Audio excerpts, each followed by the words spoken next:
ये एससी नहीं है। तो ये आरक्षण की क्या जरूरत है? नहीं है, बंद कर दो। हमारी तो मांग है, बंद कर दो। बाबा साहब की मांग है, बंद कर दो। बाबा साहब ने कहा था 10 साल के लिए दिया है, 10 साल के बाद बंद कर दो, बंद कर दो और हमको हमारा सेपरेट इलेक्ट्रेट दो। बाबा साहब ने सेपरेट इलेक्ट्रेट की मांग की थी। पहले बात मैं आपको क्लियर कर देता हूं, वो एससी के सांसद नहीं है, वो रिजर्व होगी सीट एससी के लिए। वो सांसद उस पार्टी के हैं जिस पार्टी से वो चुनकर आए हैं, इसलिए वो एससी की आवाज नहीं उठाते, उस पार्टी की आवाज उठाते हैं। और यही है वो गांधी का पूना पैक्ट। ये बाबा साहब के एससी के रिजर्वेशन से नहीं आए हैं, ये गांधी ने जो हमारे अधिकार छीन लिए ना, ये उसका नतीजा है और उसकी ये देन है जो इस तरह के एजेंट्स उसके ऊपर चले गए हैं। बाबा साहब इनको सांसद नहीं कहते, बाबा साहब इनको एजेंट कहते हैं कि ऐसे लोगों को वहां पर बिठाया दिया गया है जो आज एससी के ऊपर अत्याचार भी हो ना तो उसके ऊपर आवाज तक नहीं उठाते। ये सिर्फ पार्टी के इशारों के ऊपर काम करते हैं। मोदी ने वहां से आंखें ऊंची कर दी तो यहां पर ये चुप हो जाते हैं। ये ऐसे लोग अंदर बैठे हुए हैं। आज राज्यसभा में वो पायल नाम की कोई एक्ट्रेस है, उसके ऊपर बलात्कार हुआ है या नहीं हुआ है, उसके लिए राज्यसभा में बैठा हुआ आदमी जो शेड्यूल कास्ट का होने का दावा करता है, वो गवर्नर को मिलने जाता है। वो लड़की जिंदा है। आज पायल हमारी मनीषा की हत्या हो जाती है, गैंगरेप हो जाता है, उसकी बॉडी को जलाया जाता है। क्यों? इस गवर्नर को मिलने की आप में हिम्मत नहीं है? तो ये कौन है? एससी को आप इसको एससी समझोगे? ये एससी नहीं है। तो ये आरक्षण की क्या जरूरत है? नहीं है, बंद कर दो। हमारी तो मांग है, बंद कर दो। बाबा साहब की मांग है, बंद कर दो। बाबा साहब ने कहा था 10 साल के लिए दिया है, 10 साल के बाद बंद कर दो। बाबा साहब ने 10 साल का पॉलिटिकल रिजर्वेशन कहा था। बाबा साहब ने कहा था ये जाने वाला है, इसके पीछे मत लगो। क्यों सरकार इसको हर 10 साल के बाद बढ़ाती है? एक तरफ हमारा एजुकेशनल रिजर्वेशन बंद करवा रहे हो, एक तरफ हमारा सर्विस वाला रिजर्वेशन बंद करवा रहे हो, लेकिन पॉलिटिकल रिजर्वेशन बढ़ाते जा रहे हो। क्यों?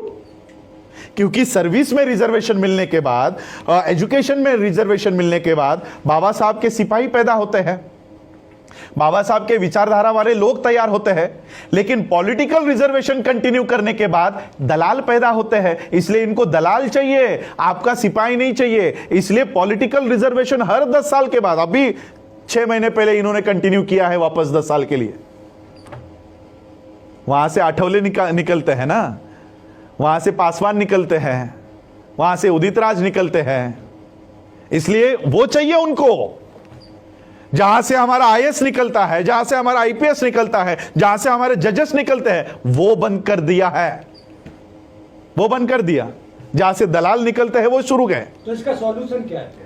बंद कर दो और हमको हमारा सेपरेट इलेक्ट्रेट दो। बाबा साहब ने सेपरेट इलेक्ट्रेट की मांग की थी।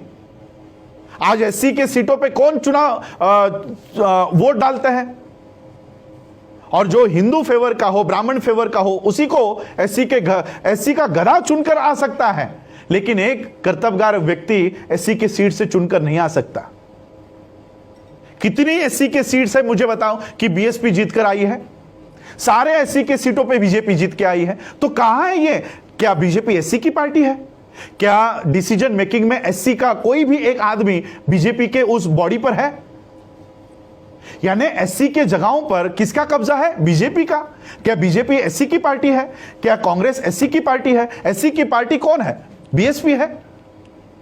तो बीएसपी को एससी की जगह पर भी आप चुनकर नहीं आने देते, तो यानी जो हमारा था वो भी आपने ले लिया।